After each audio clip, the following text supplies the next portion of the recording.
The truth about what happened to Van Damme. He was one of the most famous actors in Hollywood until a tragedy changed his life for always. Thanks to his charisma and unique talent, Van Damme became one of the most beloved actors. You probably remember him from the movie or The Expendables. The truth is that he made a fortune with these films, but unfortunately success does not leave actors immune to problems, and what happened to Van Damme is proof of that. Although the actor is strong today and a formidable martial artist, things weren't always like that. Born in Belgium, Van Damme was a short and extremely thin boy, so it was not uncommon for him to suffer humiliation from other boys his age. Seeing this, his father decided to enroll him in a karate academy to strengthen your body and mind, and time showed that this was the best decision, because just a few years later, Van Damme was already a black belt and was competing in championships all over the world. That's how he discovered the United States and fell in love with the country's beauty. So much so that just a year later, he decided to return to America, but this time to stay. For much of that time, he trained in bodybuilding, but after acting with the extra in a film, the actor discovered his true passion. From that day on, Van Damme began to dream of being a successful actor, and to make this dream come true, he moved for the Angels. But unfortunately,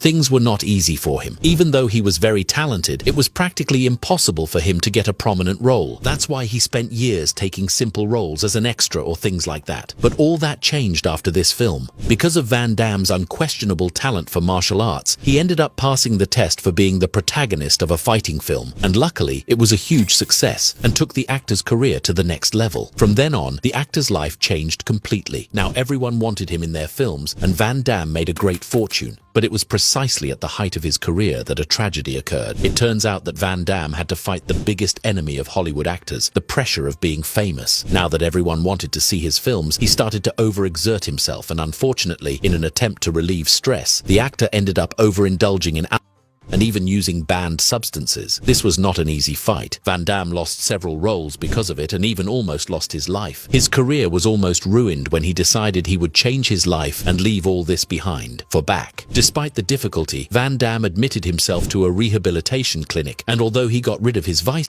the truth is that your life has never been the same. In an interview, the actor admitted that he thought about giving up several times, and the only thing that gave him strength was remembering the people he loves. That's why today he's a totally different person, trying hard to spend more time with your children and be a better father. This all also helped the actor to become more aware of those most in need and make several very generous donations. And remember the pressure of fame. The actor also sought help for this problem, and it seems that everything is now under control. Proof of this is that the actor returned to acting and is venturing into international cinema, making not only action films but also drama and many others. He was recently part of the Expendables trilogy as the villain Jean Villain, starring alongside stars like Sylvester Stallone, and in 2021 he shined in Netflix's The Last Mercenary, showing that his love for cinema and his talent are still as strong as ever. In the end, Jean-Claude Van Damme's life is an example of perseverance and passion, inspiring fans around the world not only as a martial arts master but as a true cinema icon.